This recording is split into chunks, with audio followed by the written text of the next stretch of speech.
believe in yourself, and as long as you work hard at it, you're probably going to be successful. Welcome to the Service to Syndication podcast, where we interview the biggest and most successful real estate entrepreneurs, investors, capital raisers in the world who have worn the uniform of this great country, those who provide services to our men and women in uniform, and other service-oriented professionals to provide you with the tool sets, the mindsets, and the skill sets to help you conquer your dreams and goals in real estate and to use this wealth creation vehicle so you can live a more successful, happy, and fulfilled life of generosity and prosperity. If what you desire is time, lifestyle, and financial freedom, you've come to the right place. We will bring to you the best real estate entrepreneurs who will give you the insights, the knowledge, experience, skills, so you can go out and crush it in whatever real estate asset class you desire. So grab a pencil and paper, sit back, and enjoy the ride on the Service to Syndication podcast. Hello, my servicemen and women and other service providers. Welcome to another episode of the Service to Syndication Real Estate Podcast. I am your host, Cedric Marlowe, and I am a U.S. Navy vet. Here on the Service to Syndication Real Estate Podcast, we interview the most successful real estate entrepreneurs, investors, capital raisers in the world, where most have donned the uniforms of our great country. We aim to provide the tool sets, the skill sets, and mindsets for you to achieve your personal and business goals while using real estate as a wealth creation vehicle to help you live a more successful, happy, and fun-filled life. I am super excited today because I have with me top-notch realtor and broker, Mr. Jarrett Litwiller. But before I properly introduce our exciting guest to you, please, if you get some value out of this interview, if you get some type of insight, mindset shift, if you learn new information, a new skill, receive inspiration or motivation to go out and take some action to make some progress in your life, please share this episode with some of your friends. Send it to someone you know who might be or could be interested in real estate. Share it in your social media, post it on your wall, or share it in your stories. Help us spread our message while you help others. And for all of you who share this episode, I want to say thank you. Again, everyone, I have with me Mr. Jarrett Litwiller. Well, while growing up in Minear, Illinois, Jarrett has spent his entire life in Central Illinois outside of military service. After graduating from Olympia High School, Jarrett joined the United States Marine Corps, where he served in the Iraq War. He later graduated from Illinois State University with his bachelor's in psychology. Jarrett got his real estate broker's license in 2012 and has quickly built an award-winning team of 12 agents specializing in single-family homes, rural, commercial, farmland, and investment properties. In addition to having one of the top teams in Illinois, Jarrett has launched his own real estate brokerage, Freedom Realty, in October of 2024, and already has 3 offices across Illinois and will soon be adding several more, hopefully in the next few months.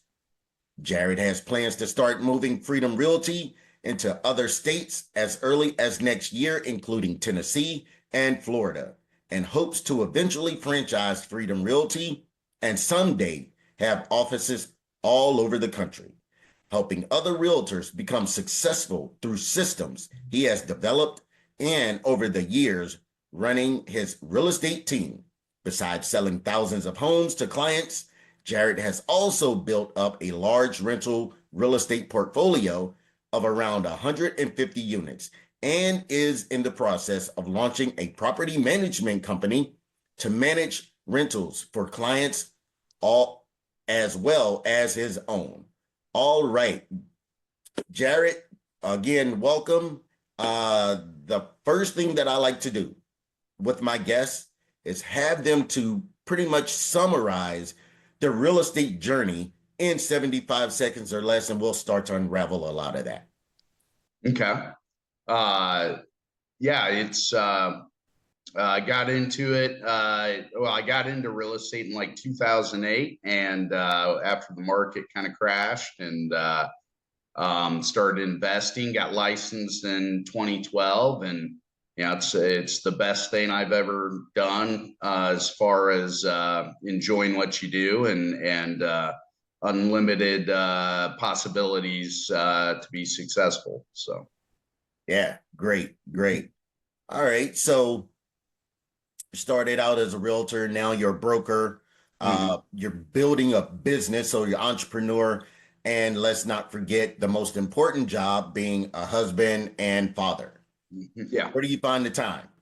yeah. It's tough sometimes to find the time, but you gotta kind of make time. So, a lot of this with building my team over the years, and now, a brokerage is, my kids are young. I've got a 7-year-old and a 5-year-old. So I'm hoping in the next few years to be able to, kind of make it to where I can make my schedule around the business, and instead of the business, kind of controlling my time. That way, I'm able to be more involved with stuff as they get older, and be more present. So, Yeah, I get it. I get it. Yeah. So take us back to Minear.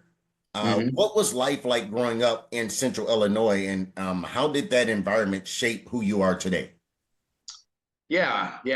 Mine is a real small town. It's like 1,400 people. And so everybody knows everybody, and which is a good thing and a bad thing, I guess, at the same time. You gotta be good, because if not, your parents will find out.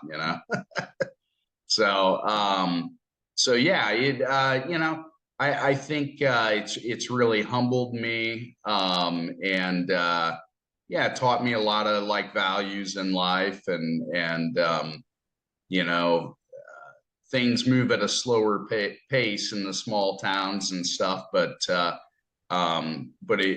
I think it's really good to have different experiences, and so that was one good thing that came from it.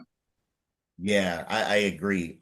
Originally, I'm from Arkansas, and small town USA, Arkansas. Mhm. I mean, like, I don't even know if you call it a town. It's more of a community, like it's like 200 population, and Okay. so yeah, so you guys Yeah. are dwarfing us over there, but it's kind of the same way, you know everyone knows you, so you can't like really get in trouble or become the knucklehead there because, like you Hmm. said, your parents will find out.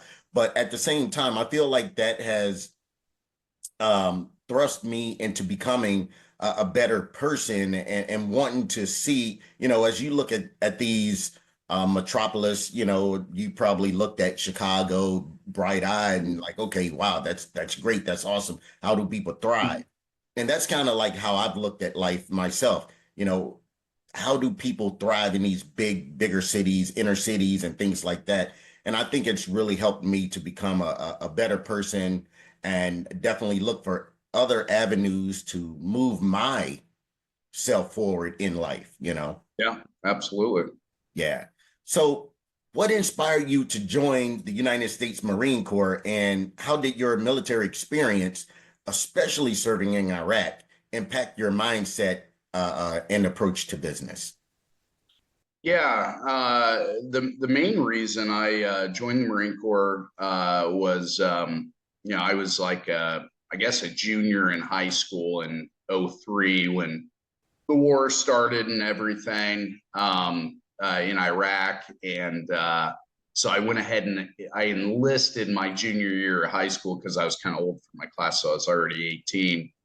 And and then in '04 I went. I Had we been in peacetime, I probably would have never done it. My grandfather served in World War II. He was, in some pretty big, he was in the Battle of the Bulge and stuff. And, so I always kind of, had that, I was always very interested in military and war kind of history, and that kind of thing. So, So that was the main reason I joined. And, as far as how it like helped me in business, I think it taught me hard work and, the fact that, you can pretty much accomplish anything, as long as you work hard at it. And yeah. Okay. So after the military, you chose a study in psychology at Illinois State. So what led you to that path, and how has that knowledge helped you in real estate and leadership? Yeah, I kind of stumbled across it by accident. I wanted to get into real estate. I was investing when I got back from Iraq. I started investing in real estate with my dad. About 2008, he wanted to get into rentals again. He had had some back in the 80s, and so I had some money saved up from being overseas and stuff, and so I went in with him, and we were doing that, and I got laid off from a job I was working at a factory actually, and that's what kind of caused me to go to school and use my GI Bill.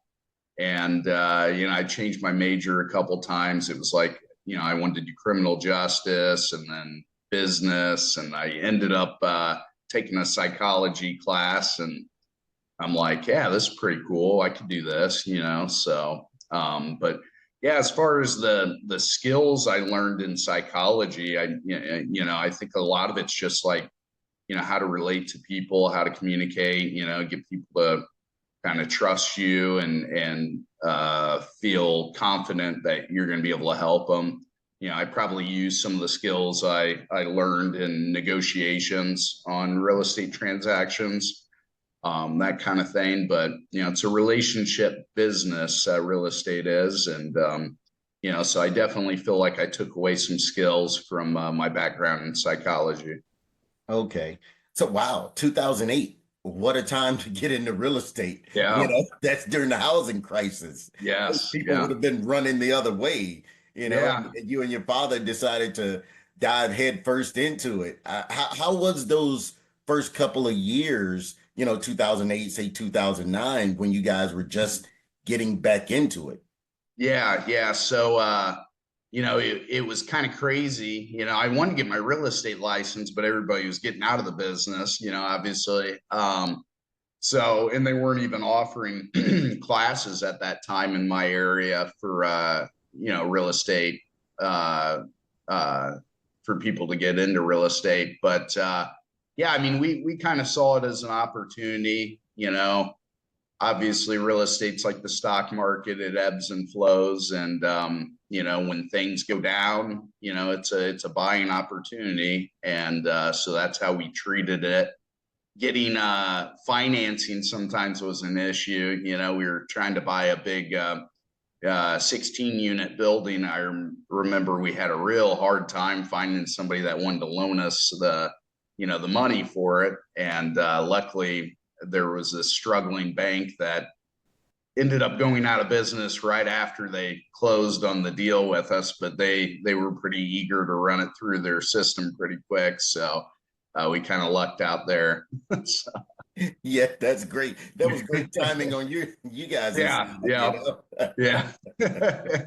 Wow. Yeah. So, what made you to, decide to get into real estate in terms of brokerage and I'm sorry, realtor, Yeah. in 2012? And did you ever imagine it would grow into what it is today? Not really. I mean, I they were starting to do the classes for people to get their real estate license. I graduated college in 2012, and they were starting to do these classes, and so I went ahead and did that. I wasn't really planning, like with psychology, you have to pretty much go further education to really do much in that field outside, past a bachelor's degree. So I was thinking about grad school, but we had these rental properties and they were doing well, and I really wanted to get into that and kind of more into that business. So I ended up taking the real estate class, and that's kind of how I got into it when I did. And I can't remember if there was a second part of that question. Yeah, no, and just would you did you imagine that you'd be where you're at today in terms of with the various brokerages or offices, I should say?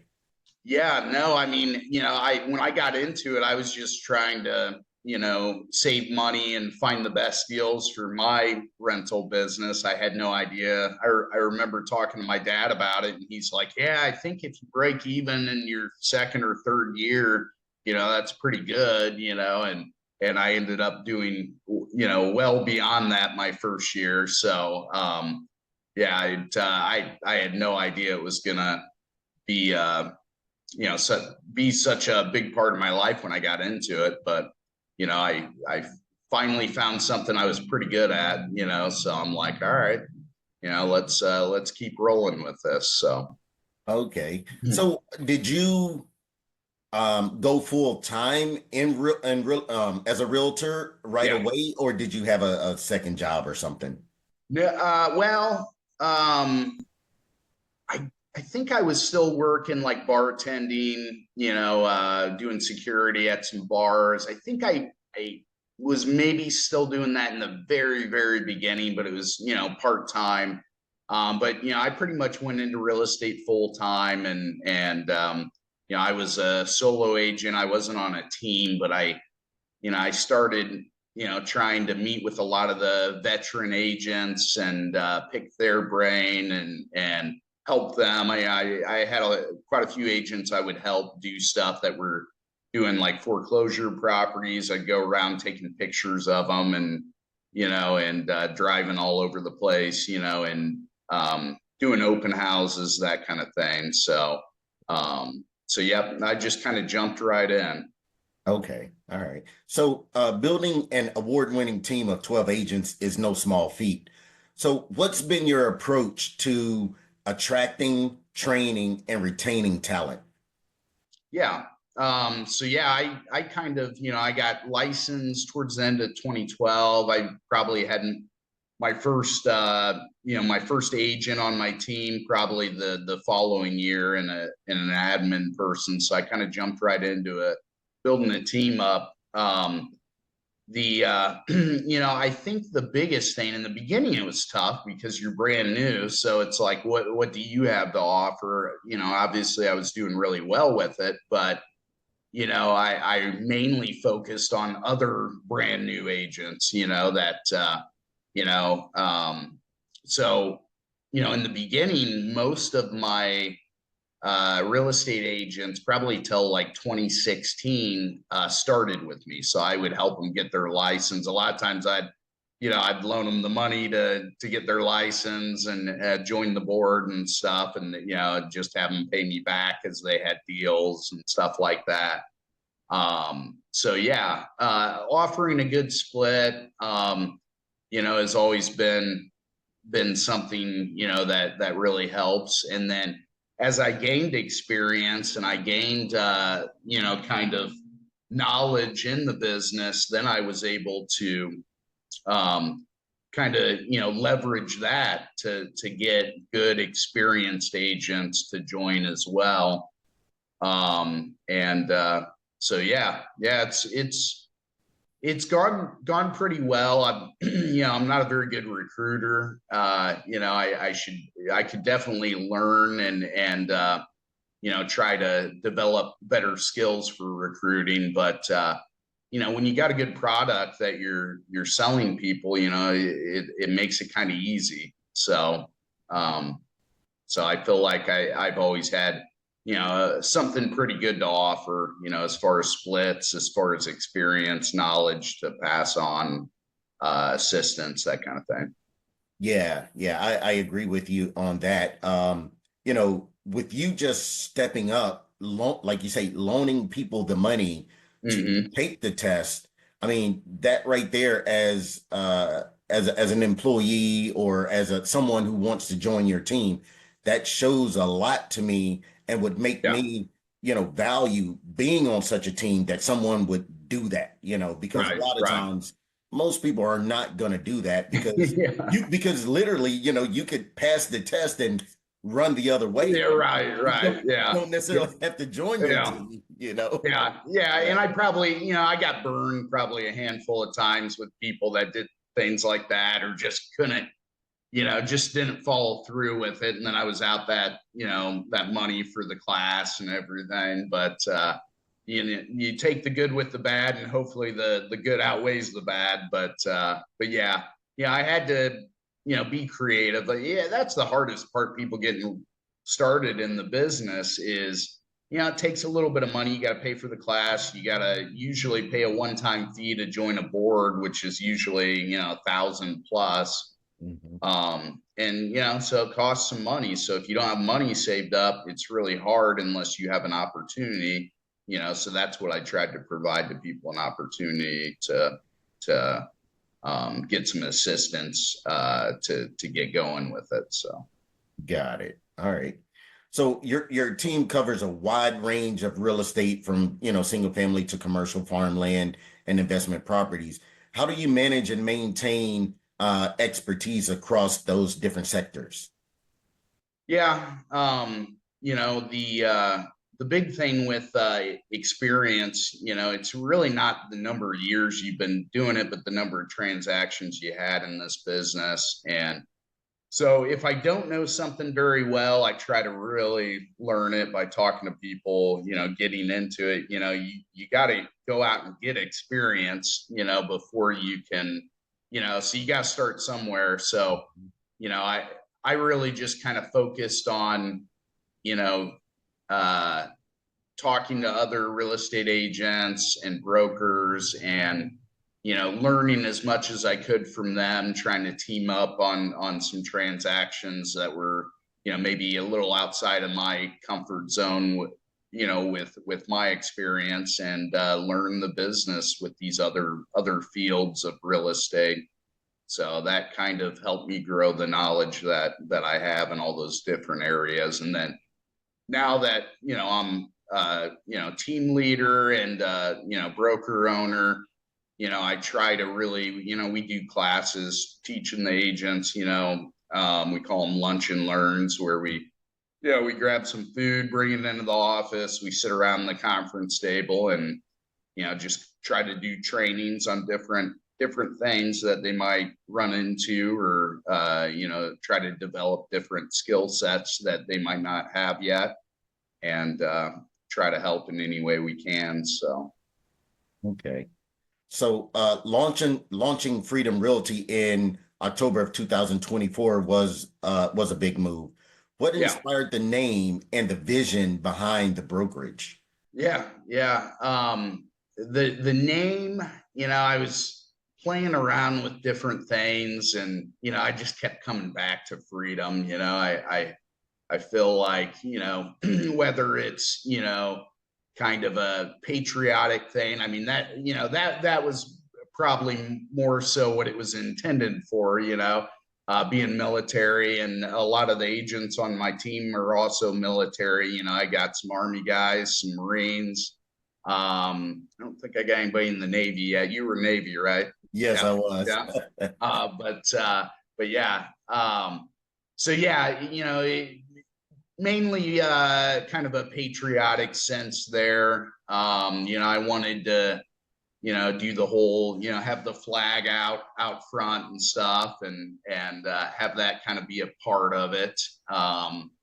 But also freedom, can mean a lot of things to a lot of different people. It's for real estate agents, it's freedom from the franchises, freedom to run your business the way you want to run it, because a lot of these big brokerages, they've got all these franchise fees. They, a lot of times they'll have kind of politics, within the office, and, different hidden fees. And so, like, our thing was, hey, we're going to be completely transparent, no fees, just, ask us anything, you want to see the books, we'll show you the books, I kind of wanted to have that mindset, because, I was tired, I worked previously for a lot of the big brokerages with the franchise fees. And it's like, we got to the point we were paying six figures in franchise fees, and it's like, the broker, the owners of these franchises, like the franchisees, they act like they don't get that money back, but they get most of that money back, and it's just, there's no transparency. And, I'm like, this isn't the style I want of a business. I want it to, I want to build something from the ground up and hopefully take it somewhere. So that's what we've been doing. Yeah, yeah. No, I get it. I get it. It just changing the landscape of how realty companies have operated in years past. Yeah. So that's very commendable on Yeah, thank you. Yeah. So you've already opened 3 offices across Illinois with more on the way. What's driving that rapid growth, and what are some of the biggest challenges you faced in scaling so quickly? Yeah. As far as, what's driving it, a lot of it's kind of the design I want for the company. I want to get it to where, because we're a pretty rural area in central Illinois. We got some bigger cities, but they're not like, I think you said you're from Philadelphia. Yeah. They're not like Philly or, Pittsburgh or anything like that. But small cities, but a lot of it's like small farming communities, that kind of thing.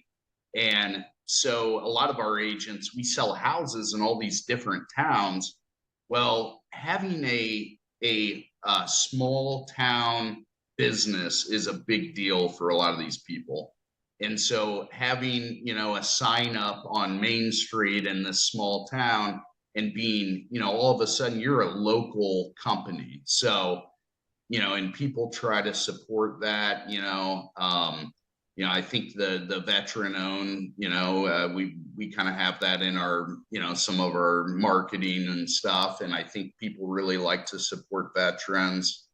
And so, I'd like to get to where we just, anywhere our real estate agents are driving to and showing houses, I'd like for us to have a local presence in that town where they could just swing by the office, meet with their clients on the, in the conference room, print stuff off, instead of having to drive 45 minutes to the office to do that stuff. So, I want to have lots of offices. Plus, I think of them as almost like a billboard, especially if you can, do like a real small office and, get it to where your monthly expenses aren't that steep. All of a sudden, for the amount of money you would have spent on a billboard, you can have a whole brokerage there in that town. And, maybe for the same price, maybe even less. And so, yeah, that's kind of the design. As far as roadblocks, that kind of thing, it's hard to get people to make moves. And so, in recruiting is not my strong point. I'm good at selling, that kind of thing, teaching other people kind of, my skill set and how to, do different things. But the recruiting part of it, I'm not, I haven't really, really developed that quite yet. But so I would say probably recruiting is the hardest part, to be honest. Okay. All right. So I guess now, you use your military background and recruit a recruiter, Yeah. A prior military recruiter in, and there you go. You have a well-rounded team at that point. So, looking ahead to expansion into Tennessee and Florida, what's your strategy for entering new markets? Yeah. Well, I really want those 2 markets are kind of specific for different reasons. I'd like to start investing. down in those areas. My father, he's got a place down in Florida and kind of splits time between Florida and Illinois. And a lot of the farmers and just different people, a lot of people move when they retire from Illinois to get out of the cold. And especially a lot of the farmers, that maybe have saved up some money and then they'll buy a place down in Florida. So, I definitely want to expand down there. I like the idea of getting some of these farmers to 1031 their farmland, their investments, buy something down there where the taxes are a lot less. Mm-hmm. And, that they can enjoy. I mean, if they're going to be moving down there anyway, they might as well save some taxes, right? So, absolutely. That's a big part of Florida. Tennessee, has been growing like crazy. I also have a sister that lives in Tennessee in Nashville. And, I just like the area and that, and, it's had a lot of growth. So, I haven't quite figured out how I'm going to do it, but I think, trying to get real organized with what we got going on in Illinois is a big part of it. And, kind of coming up with, this is how we made these offices successful up here. And, I think there's a good chance that's going to translate, wherever we want to, other states we want to move into. So, our big thing is we try to buy our buildings, that way, you don't have to worry about, the landlord jacking up your rent after the lease is out or, whatever. And plus it's another investment avenue as well. So the plan, like with Florida, I'd like to just find a place where close to where my dad lives, because he sells on my team, and he's wanting to get his managing broker's license and get him into maybe a small office down by him, and then just start recruiting down there. So that's the plan. Yeah. So how does that feel? Like you said, your father is basically selling for you. Like, mm-hmm. How does that feel to have your father, really sort of kind of in a way working for you, yeah. but helping him along with his retirement, because I'm pretty sure he retired down there. Yes. Yeah. So, my dad, he's probably one of the best salesmen, I know, but he sold farm machinery, for many, many years. And so he's got all these connections to the farming community, the farmers, that kind of thing. And, he was always like a top salesman for farm machinery. So, the cool thing is I didn't have to teach my dad how to sell, because he already knew that part.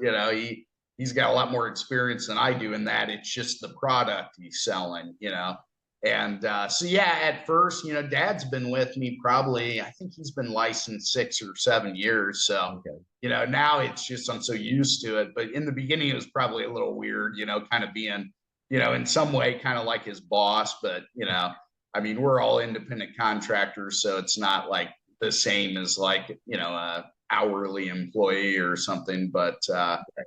But yeah, no, he embraced it. He likes to joke around with his clients. Well, I better run that by the boss, my son, and, it's been cool to kind of share that with him. And he teaches me stuff every day, and I try to teach him stuff every day too, we've really kind of grown together, in a lot of the stuff that we do. Dad and I both kind of do a lot of investment stuff, both, with our personal investments. He's got a lot of rental properties as well. And then, in our business too, we work a lot with investors. So, yeah. No, that's pretty good to have such a great teammate who's an experienced salesman on your team. Yeah. And so even if, I'm a homeowner, come across with that phone call, it's like it won't come across salesy because he's Right, used right. to it. Yeah, and he's got a good personality for like, people just trust him. They're like, yeah, he's a good, Doug's a good guy. Yeah. And I trust, if he tells me this, he does what he says he's going to do, kind of thing. And I think that goes a long way in any kind of business, Yeah, I is, agree. if people trust you, and you gotta maintain a good reputation to have that. But it's really important. You gotta have people trust you in business. So Yeah, 100%. So you've created systems to help other realtors succeed. Can you mhm. give us a peek into what some of those systems are? Yeah. And a lot of it's just kind of learning as you go. But like I do a lot of lead gen. I do a lot with Zillow. As far as buying leads, I try to do a lot of you know, I try to do a lot of networking, with lenders, with, different affiliates within real estate, Mhm. and getting, a lot of times, I mean, within RESPA laws, of course, but, getting them to help contribute to things, whether it's, you know, maybe they want to sponsor a lunch and learn, or, teaming up on Zillow, on the spend. I think it's really a relationship business. You want to have really good relationships with other real estate brokers, as well as obviously your clients, your database. But you know, I would say, having a good staff and having staff that's very organized is a big part of it. But there's a lot of social media stuff we do. A lot of it's marketing, really. I've been heavy in social since the beginning. Now it's kind of a social media world, way more than it was in 2012. But in 2012, everybody was still taking like cell phone pictures of the houses and stuff. And I started using like photographers. I mean, other people were doing it too, and just me, like, but and it was like, people had to adapt. It was no longer okay to just take one or two crappy cell phone pictures of a house, that you're trying to sell for $200,000. Like, you're not doing the best job for your client if that's what you're doing. Um, so yeah, I mean, I still do that sometimes with like, tore up properties, that kind of thing. But if the house is nice, spend the money, get a photographer to come out, take professional photos, Mm.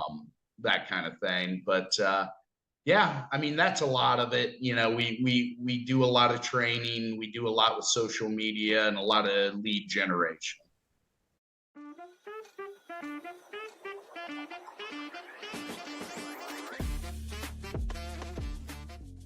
We know you're gonna like this episode, so please like, comment, and subscribe to this channel so you can be notified when the next episode drops. Got it. So for agents looking to go from solo producer to team leaders or brokerage owners, what advice would you give them? Yeah. The it's I would definitely encourage anybody that wants to make that jump. Have a good structure, talk to other people that have done it, in your market.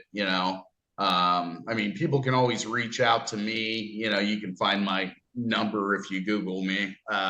And but reach out to people that have done it. Find out a good system for how to do your splits. That's a big thing that, it's kind of hard to get people to talk, and maybe you need to go outside of your market a little bit to get people to be honest with you, on how they structure things, because then they wouldn't see it maybe as competition. That's a big thing. People don't want to give away all their secrets to competitor. I don't care. I'm an open book,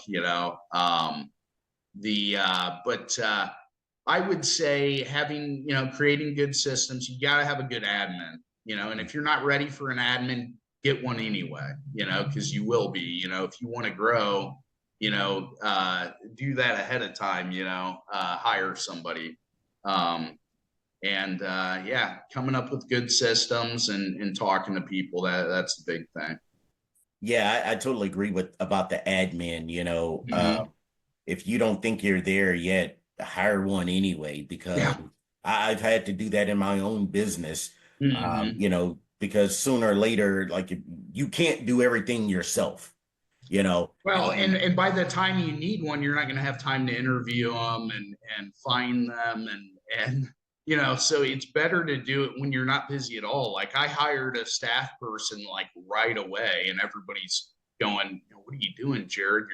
You haven't even made any money in the business yet. You're not, you've only sold a handful of houses. What are you hiring somebody for?" And I'm like, because I want to grow my business, and yeah, if I don't do it now, I'm going to be too busy to do it later. yeah, And, then I'm going to be, basically, you know, uh,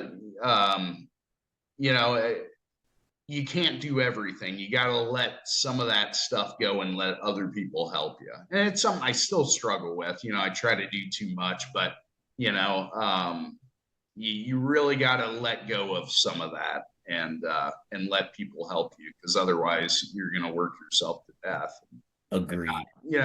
not be spending time with your family and doing other things you should be doing. So Yeah, totally.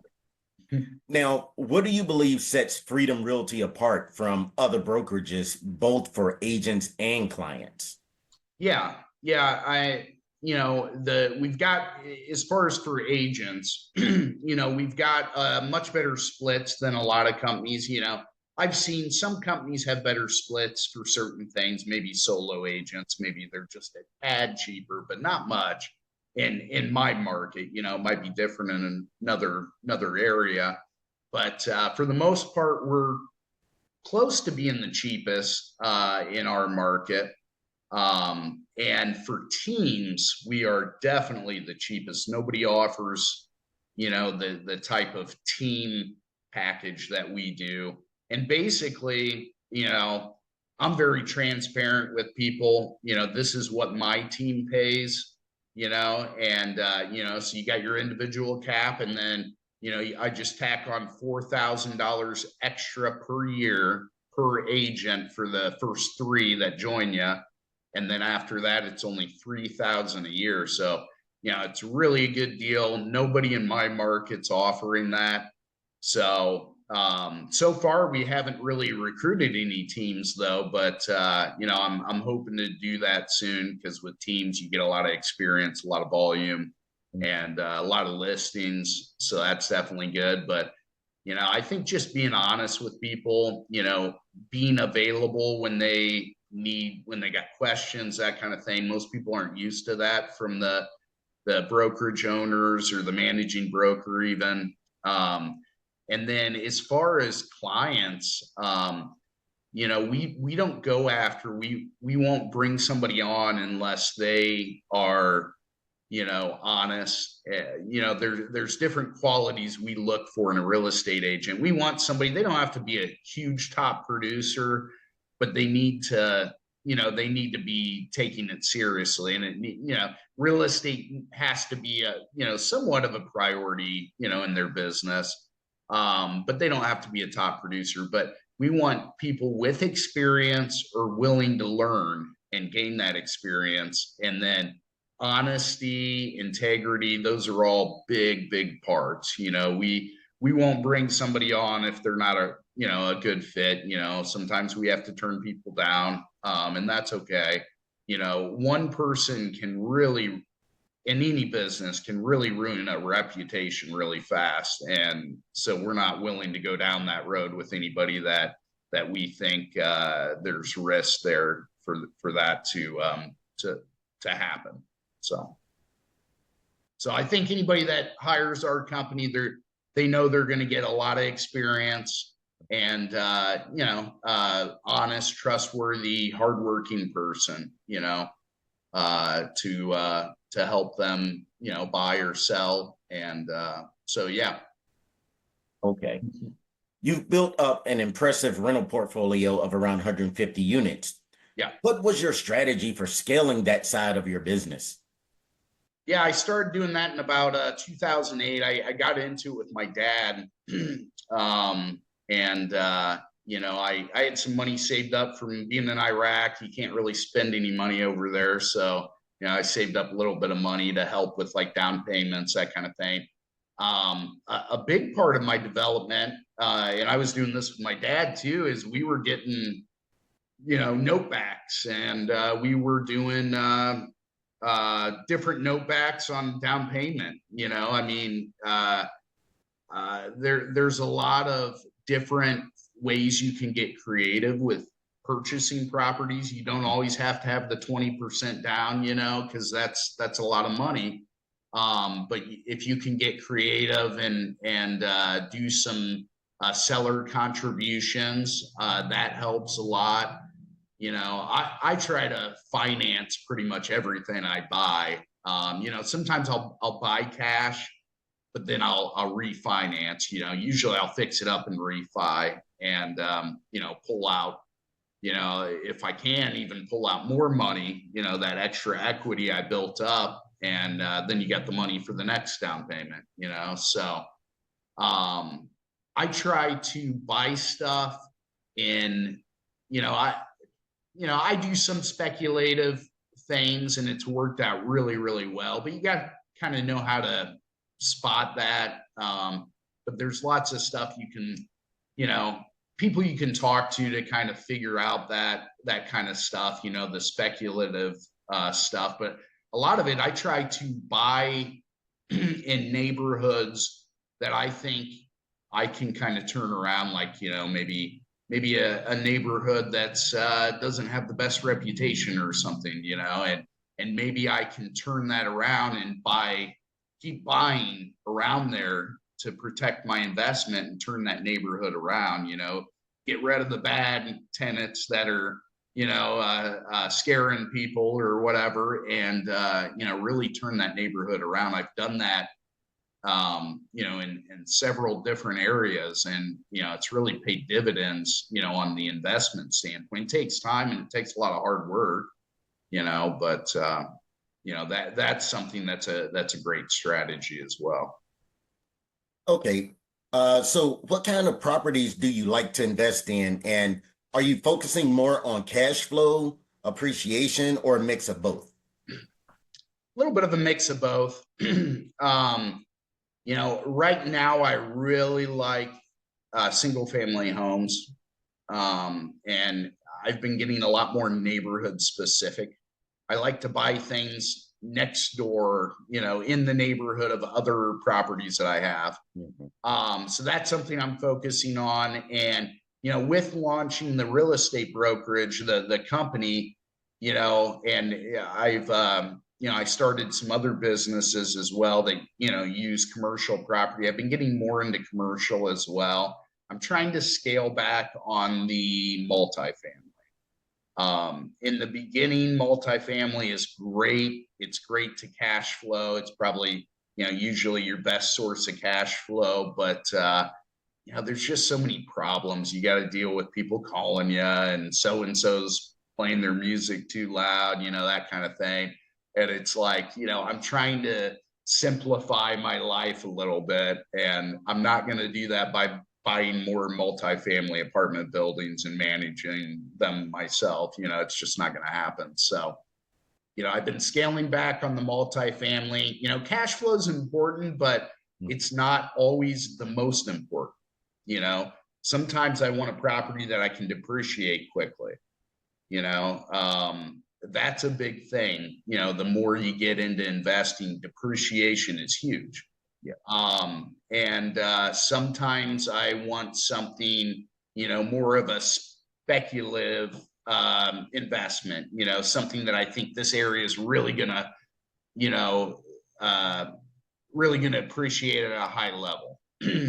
sometimes I'll buy stuff that loses money for various reasons, and I mean, it's kind of all over the place. But right now, my focus mainly is single family homes and commercial, like, you know, uh, commercial properties, like as far as like retail, office space, that kind of Okay. thing. So tell us about the new property management company you're launching and why now and what Yeah. problems is it solving for you and your clients? Well, I haven't really launched it yet. I've been talking to an attorney that I use for a lot of the real estate stuff, and he's working on some leases for me. And I'm hoping to get it launched here pretty soon. I've got a broker in my office that has a lot of experience with property management. She really wants to do it, so I'm going to kind of team up with her, and we've been coming up with some ideas. And yeah, I mean, it makes sense. I've got 150 doors. My dad's got a bunch. I got a lot of investors with a bunch. People ask me all the time, like, hey, Jared, can you help me find rental properties? And then can you manage them for me? Well, I don't really want to manage other people's properties. And it's not that I don't want to, it's just time, and, management isn't always the best. It's not the best use of my time personally. But if I can create something to where I can train people the skills that I've learned over the years of doing it through trial and error, and kind of oversee it, but not be involved in the day-to-day constant operations of it, I think I would enjoy that a lot more than the current situation. So a lot of it's just, it ties into real estate, it ties into investing. So, you might as well have your hand in another business that runs right alongside it. But also it's trying to get out of managing my own and teaching other people to do it for me through my company. And then I'm not, staring at spreadsheets all day, worrying about it. I have somebody else doing that, and but I can still pass on the knowledge that I've learned over the years to them. So. Okay. Now, has your military leadership experience influenced the way you lead your team and brokerage? Yeah, I would say so. As an NCO in the Marines, I had quite a few people, like in the Marine Corps, usually a corporal. I never made it past corporal, but usually a corporal kind of, runs a squad or, at least a fire team, whatever. So, yeah, I had some people under me, nothing crazy, but, I think the mindset and that, you got to scale it back a little bit when you get into business, like with civilians and stuff. I mean, obviously, you can't be cussing and screaming in people's faces like you do in the Marine Corps, but, I think it teaches a lot of leadership. You just got to know how to scale it back, and you got to lower your expectations a little bit. You can get away with, working somebody into the ground in the Marine Corps, with a Lance Corporal or something. Yeah, you're probably not going to get away with that on an independent contractor employee. They're probably not going to respond well to that. So definitely got to scale it back. But yeah, learned a lot of skills, time management, and just different leadership skills. You just gotta remember to scale it back a bit. Yep, that's it. That's it. So with all these moving parts, brokerage, team, rentals, expansion, how do you stay organized and avoid burnout?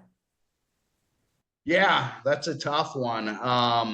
You got to be passionate about what you do, but not, you got to do other things outside of it so you don't get burnout. I would say having good staff and trying to delegate tasks onto them, and take some time for yourself, take some time for your family. It's something I want to get better at. I'm not real good at that right now, but I have aspirations to be. But I think it's important. I think you gotta take time for yourself, take time for your family, and that should help you avoid the burnout and hiring good staff that are organized and can get tasks done. Yeah, 100%. I mean, you're still in the growth phase, so Yeah.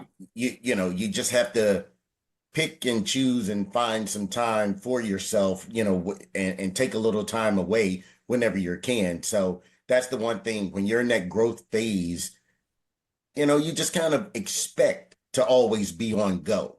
Yeah. Yeah. Once you've hit that where you're sustainable, then at that point, yeah, you can let your foot off the pedal a little bit. So Mhm.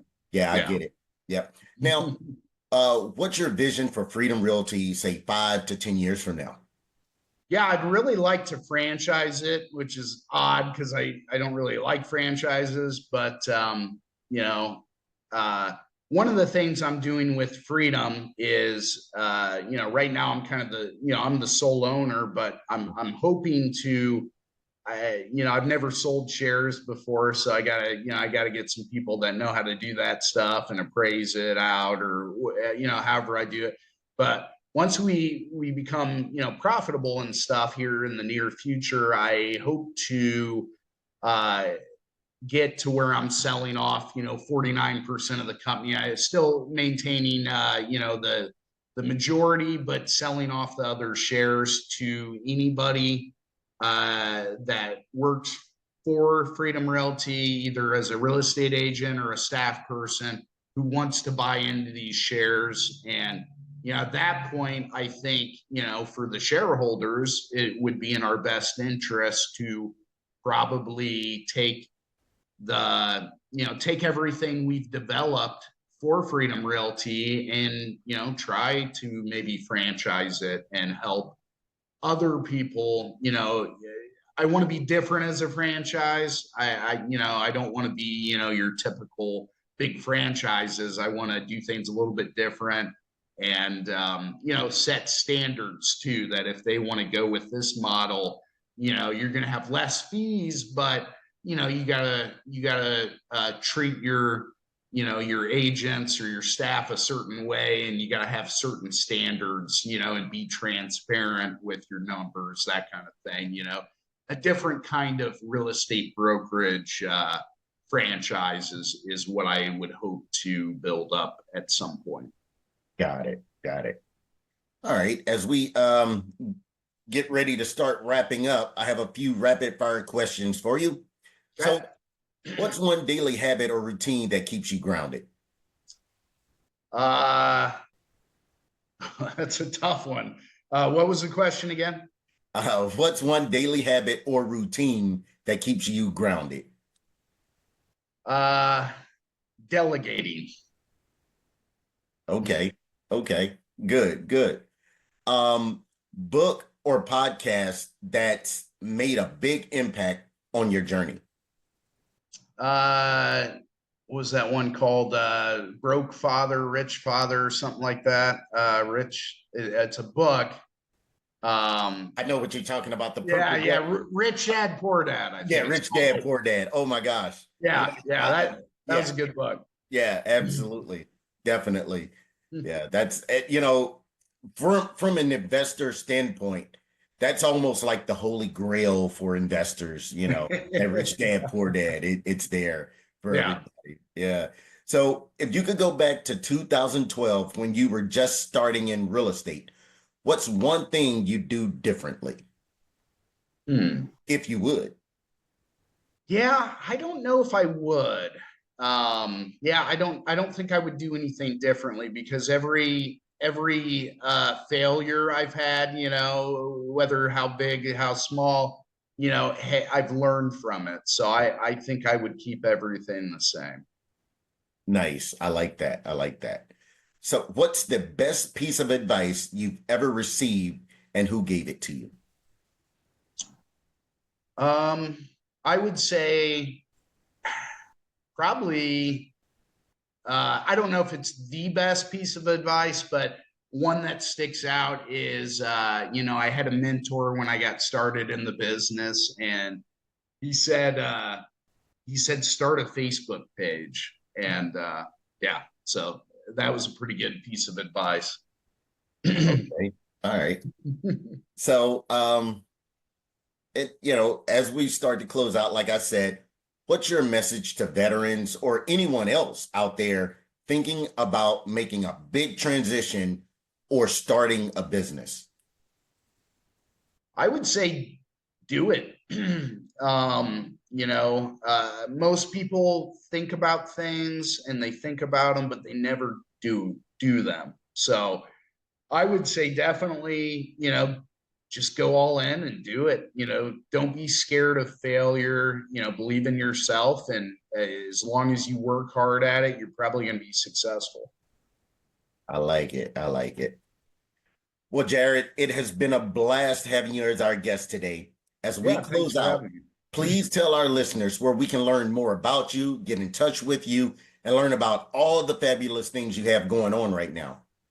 Yeah, the best way would be go to our website. It's jarredsells.com. So JAREDSELLS.com. All right.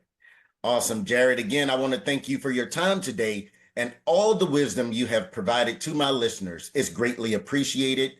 And I want to thank you, our fans, for tuning into the Service to Syndication podcast, where we want to provide value to you and your investing business. Please tune in to our next episode, where we will interview another fantastic real estate professional. See you next time.